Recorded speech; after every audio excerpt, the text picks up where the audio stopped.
Please welcome the 46th President of the United States of America, Joe Biden. Freedom, freedom is you. You give me freedom, freedom.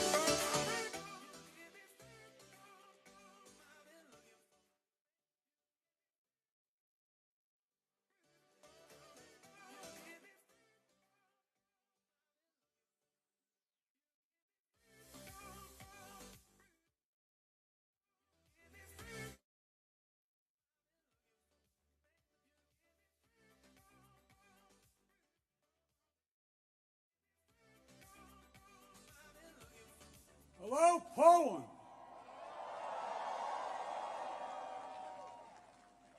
One of our great allies. Prime Minister, Mr. Prime Minister, Mr. Mayor, to all the former ministers and presidents, as well as mayors and Polish political leaders from all across the country, thank you for welcoming back to Poland. You know, it was nearly 1 year ago I spoke at the Royal Castle here in Warsaw, just weeks after Vladimir Putin had unleashed his murderous assault on Ukraine, the largest land war in Europe since World War II had begun. And the principles that have been the cornerstone of peace, prosperity, and stability on this planet for more than 75 years were at risk of being shattered. 1 year ago, the world was bracing for the fall of Kyiv. Well, I've just come from a visit to Kyiv, and I can report Kyiv stands strong. Kyiv stands proud. It stands tall. And most important, it stands free. When Russia invaded, it wasn't just Ukraine being tested. The whole world faced a test for the ages. Europe was being tested. America was being tested. NATO was being tested. All democracies are being tested. And the questions we faced were as simple as they were profound. Would we respond, or would we look the other way? Would we be strong, or would we be weak? All of our allies, would be united or divided?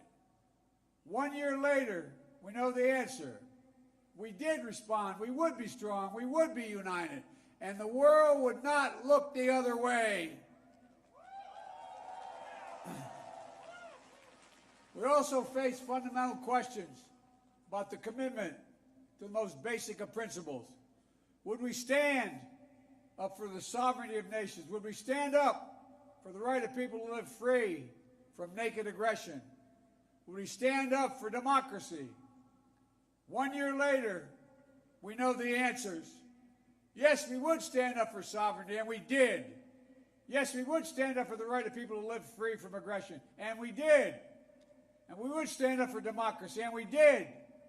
And yesterday, I had the honor to stand with President Zelensky in Kyiv to declare that we will keep standing up for these same things, no matter what.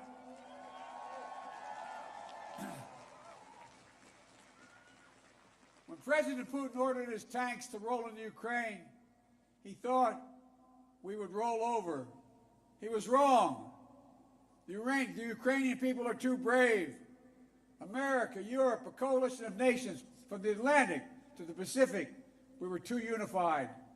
Democracy was too strong.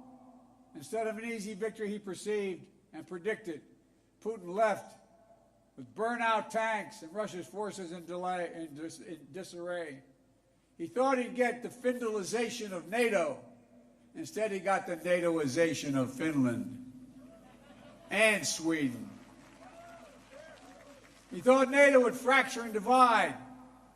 Instead, NATO was more united and more unified than ever before. He thought he could weaponize energy to crack your resolve, Europe's resolve. Instead, we're working together to end Europe's dependence on Russian fossil fuels. He thought autocrats like himself were tough and leaders of democracy were soft. And then he met the iron will of America and the nations everywhere that refused to accept the world governed by fear and force. He found himself at war with a nation led by a man whose courage would be forged in fire and steel, President Zelensky. President Putin is confronted with something today that he didn't think was possible a year ago. The democracies of the world have grown stronger, not weaker. But the autocrats of the world have grown weaker, not stronger. Because in the moments of great upheaval and uncertainty, that knowing what you stand for is most important. And knowing who stands with you makes all the difference. The people of Poland know that. You know that. In fact, you know it better than anyone here in Poland. Because that's what solidarity means.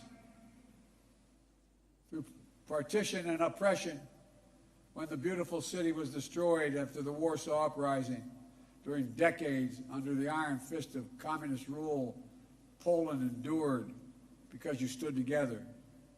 That's how brave leaders of the opposition and the people of Belarus continue to fight for their democracy. That's how the resolve of Moldovan people,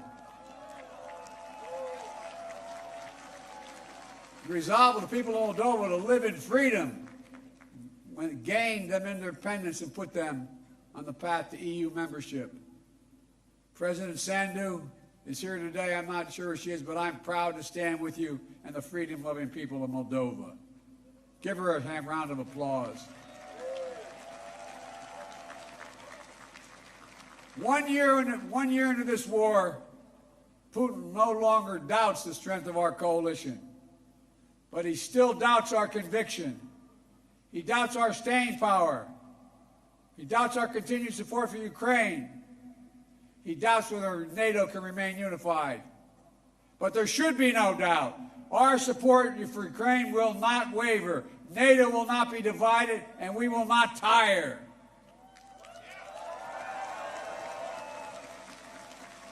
President Putin's craven lust for land and power will fail, and the Ukrainian people's love for their country will prevail. Democracies of the world will stand guard over freedom today, tomorrow, and forever.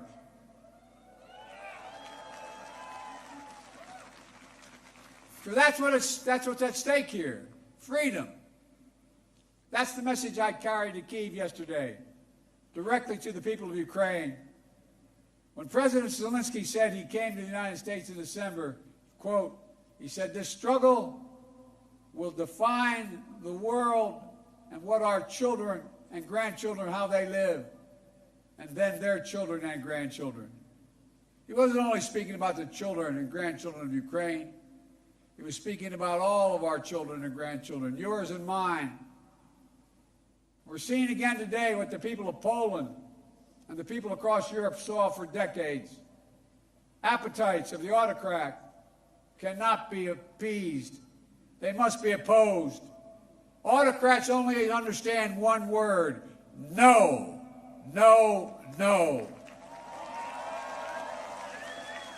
No, you will not take my country. No, you will not take my freedom. No, you will not take my future. And I'll repeat tonight what I said last year in the same place. A dictator bent on rebuilding an empire will never be able to ease the people's love of liberty.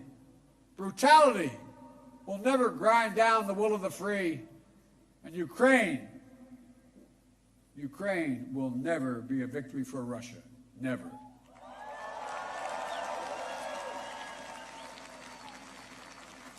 For free people refuse to live in a world of hopelessness and darkness.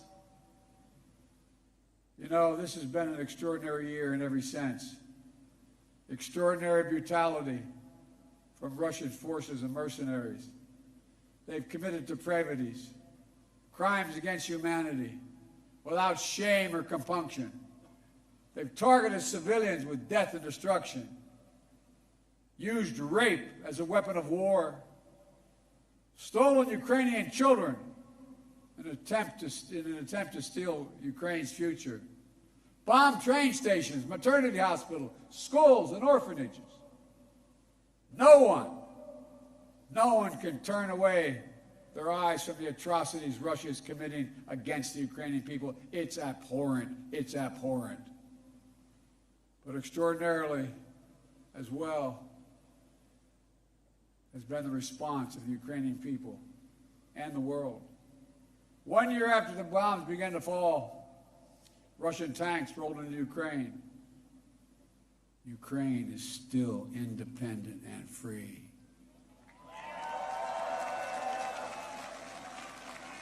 From Kherson to Kharkiv, Ukrainian fighters have reclaimed their land. More than 50% of the territory Russia held last year. The blue and the yellow flag of Ukraine proudly waves once again. President Zelensky still leads a democratically elected government that represents the will of the Ukrainian people. And the world has already voted multiple times, including the United Nations General Assembly, to condemn Russia's aggression and support a just peace. Each time in the UN, that vote has been overwhelming. In October, 143 nations, the United Nations, condemned Russia's illegal annexation. Only four in the entire UN voted with Russia. 4. So tonight, I speak once more to the people of Russia. The United States and the nations of Europe do not seek to control or destroy Russia. The West was not plotting to attack Russia, as Putin said today. And millions of Russian citizens who only want to live in peace with their neighbors are not the enemy. This war was never a necessity. It's a tragedy. President Putin chose this war. Every day the war continues is his choice. He could end the war with a word. It's simple. If Russia stopped invading Ukraine, it would end the war. If Ukraine stopped defending itself against Russia, it would be the end of Ukraine. That's why together we're making sure Ukraine can defend itself. The United States has assembled a worldwide coalition of more than 50 nations to get critical weapons and supplies to the brave Ukrainian fighters on the front lines. Air defense systems, artillery, ammunition, tanks, armored vehicles. The European Union and its member states have stepped up with unprecedented commitment to Ukraine. Not just in security assistance, but economic and humanitarian refugee assistance and so much more. To all of you here tonight, take a moment, and I'm serious when I say this. Turn around and look at one another. Look at what you've done so far. Poland is hosting more than 1.5 million refugees from this war. God bless you. Poland's generosity, your willingness to open your hearts and your homes is extraordinary. And the American people are united in our resolve as well. All across my country, in big cities and small towns, Ukrainian flags fly from American homes. Over the past year, Democrats and Republicans in our United States Congress have come together to stand for freedom. That's who Americans are, and that's what Americans do. The world is also coming together to address the global fallout from President Putin's war. Putin tried to starve the world, blocking the ports in the Black Sea to stop Ukraine from exporting its grain, exacerbating the global food crisis that hit developing nations in Africa especially hard. Instead, the United States and the G7 and partners around the world answered the call with historic commitments to address the crisis and to bolster global food supplies. And this week, my wife, Jill Biden, is traveling to Africa to help bring attention to this critical issue. Our commitment is to the people of Ukraine and the future of Ukraine, a Ukraine that's free, sovereign, and democratic. That was the dream of those who declared Ukraine's independence more than 30 years ago, who led the Orange Revolution and the Revolution of Dignity, who braved ice and fire in the Maidan, and the Heavenly 100 who died there, and those who continue still to root out Kremlin's efforts to corrupt, coerce, and control. It's a dream for those Ukrainian patriots who fought for years against Russia's aggressions in the Donbass, and the heroes who've given everything, given their lives in the service of their beloved Ukraine. I was honored to visit their memorial in Kyiv yesterday, to pay tribute to the sacrifice of those who lost their lives, standing alongside President Zelensky. The United States and our partners stand with Ukraine's teachers, its hospital staff, its emergency responders, the workers in cities across Ukraine are fighting to keep the power on in the face of Russia's cruel bombardment. We stand with the millions of refugees of this war who found a welcome in Europe and the United States, particularly here in Poland. Ordinary people all across Europe did whatever they could to help and continue to do so. Polish businesses, civil society, cultural leaders, including the First Lady of Poland, who is here tonight, have led with the heart and determination, showcasing all that's good about the human spirit. Madam First Lady, we love you. Thank you all.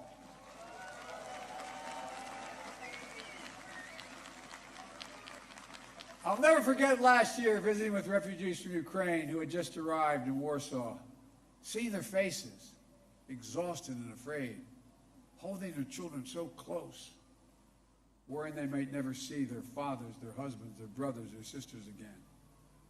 In that darkest moment of their lives, you, the people of Poland, offered them safety and light. You embraced them. You literally embraced them. I watched the looks on their faces. Meanwhile, together we made sure that Russia is paying the price for its abuses. We continue to maintain the largest sanction regime ever imposed in any country in history. And we're going to announce more sanctions this week together with our partners. We'll hold accountable those who are responsible for this war, and we'll seek justice for the war crimes and crimes against humanity continuing to be committed by the Russians. You know, there is much for us to be proud of over all that we have achieved together this past year. But we have to be honest and clear-eyed as we look at the year ahead. The defense of freedom is not the work of a day or of a year. It's always difficult. It's always important. As Ukraine continues to defend itself against the Russian onslaught and launch counteroffensive of its own, there will continue to be hard and very bitter days, victories and tragedies. But Ukraine is steel for the fight ahead. And the United States, together with our allies and partners, are going to continue to have Ukraine's back as it defends itself. Next year, I will host every member of NATO for our 2024 summit in the United States. Together, we'll celebrate the 75th anniversary of the strongest defensive alliance in the history of the world, NATO. And let there be no doubt, the commitment of the United States to our NATO alliance in Article 5 is rock solid. And every member of NATO knows it, and Russia knows it as well. An attack against one is an attack against all. It's a sacred oath. Sacred oath to defend every inch of NATO territory. Over the past year, the United States has come together with our allies and partners in an extraordinary coalition to stand against Russian aggression. But the work in front of us is not just what we're against. It's about what we're for. What kind of world do we want to build? We need to take the strength and capacity of this coalition and apply it to lifting up the lives of people everywhere, improving health, growing prosperity, preserving the planet, building peace and security, treating everyone with dignity and respect. That's our responsibility. The democracies of the world have to deliver it for our people. As we gather tonight, the world, in my view, is at an inflection point. The decisions we make over the next 5 years or so are going to determine and shape our lives for decades to come. That's true for Americans. It's true for the people of the world. And while decisions are ours to make now, the principles and the stakes are eternal. The choice between chaos and stability, between building and destroying, between hope and fear, between democracy that lifts up the human spirit and the brutal hand of the dictator who crushes it, between nothing less than limitation and possibilities, the kind of possibilities that come when people who live not in captivity but in freedom, freedom, there is no sweeter word than freedom. There is no nobler goal than freedom. There's no higher aspiration than freedom. Americans know that, and you know it. And all that we do now must be done so our children and grandchildren will know it as well. Freedom. The enemy of the tyrant and the hope of the brave and the truth of the ages. Freedom. Stand with us. We will stand with you. Let us move forward with faith and conviction and with an abiding commitment to be allies, not of darkness but of light, not of oppression but of liberation, not of captivity but, yes, of freedom. May God bless you all. May God protect our troops. And may God bless the heroes of Ukraine and all those who defend freedom around the world. Thank you, Poland. Thank you for what you're doing. God bless you all.